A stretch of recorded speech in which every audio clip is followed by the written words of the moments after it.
పల్లీల్లో protein, ఆరోగ్యకరమైన కొవ్వులు, fibre, vitamin E, magnesium వంటి పోషకాలు మెండుగా ఉంటాయి. ఇవి గుండె ఆరోగ్యానికి, శరీర శక్తికి ఎంతో మేలు చేస్తాయి. కానీ కొన్ని ప్రత్యేక ఆరోగ్య సమస్యలు ఉన్నవారు ఈ కాల్చిన వేరుశెనగలకు దూరంగా ఉండటమే మంచిది. మీరు తరచుగా గ్యాస్, అజీర్ణం, మలబద్ధకం అంటే కాన్స్టిపేషన్ లేదా కడుపు ఉబ్బరం వంటి సమస్యలతో బాధపడుతుంటే కాల్చిన పల్లీలు తినకండి. వీటిలో ఉండే అధిక ఫైబర్, కొవ్వులు జీర్ణం కావడానికి ఎక్కువ టైం తీసుకుంటాయి. దీనివల్ల కడుపులో అసౌకర్యంగా ఉంటుంది.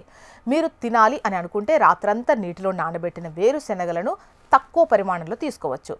ఇక కాలేయ సంబంధిత వ్యాధులున్నవారు వేరుశెనగలకు దూరంగా ఉండాలి. వేరుశెనగలో నూనె శాతం ఎక్కువగా ఉంటుంది. ఇది కాలేయంపై అదనపు ఒత్తిడిని కలిగించే సమస్య ఉంటుంది. సో సమస్య మరింత తీవ్రమయ్యే ఛాన్సెస్ పెరుగుతాయి. చాలామందికి వేరుశెనగ పడదు. వీటిని తిన్నప్పుడు చర్మంపై దద్దుర్లు, దురద, శ్వాస తీసుకోవడంలో ఇబ్బంది వంటి లక్షణాలు కనిపిస్తే వెంటనే మానేయాలి. కొన్నిసార్లు ఇది ప్రాణాంతకమైన ఎలర్జీ ప్రతిచర్యలకు కూడా దారితీస్తుంది. ఇక షుగర్ ఉన్నవారు వేయించిన లేదా ఉప్పు, కారం కలిపిన వేరుశెనగలను తినకూడదు. ముఖ్యంగా తీపి పూత పూసిన వేరుశెనగలు రక్తంలో చక్కెర స్థాయిలను అకస్మాత్తుగా పెంచేస్తాయి. డాక్టర్ సలహా మేరకు మాత్రమే పరిమితంగా తీసుకోవాలి. ఇక వేరుశెనగల్లో గోయిట్రోజెన్స్ ఉంటాయి. ఇవి థైరాయిడ్ గ్రంథి పనితీరుపై ప్రభావం చూపే ఛాన్స్ ఉంటుంది. కాబట్టి థైరాయిడ్ సమస్య ఉన్నవారు వీటిని పరిమితంగా తీసుకోవాలి.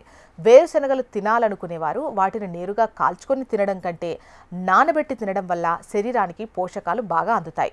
జీర్ణక్రియ సులభమవుతుంది. అతిగా తింటే బరువు పెరగడం, శరీరంలో వేడి పెరగడం వంటి సమస్యలు ఉంటాయి. గుర్తుపెట్టుకోండి.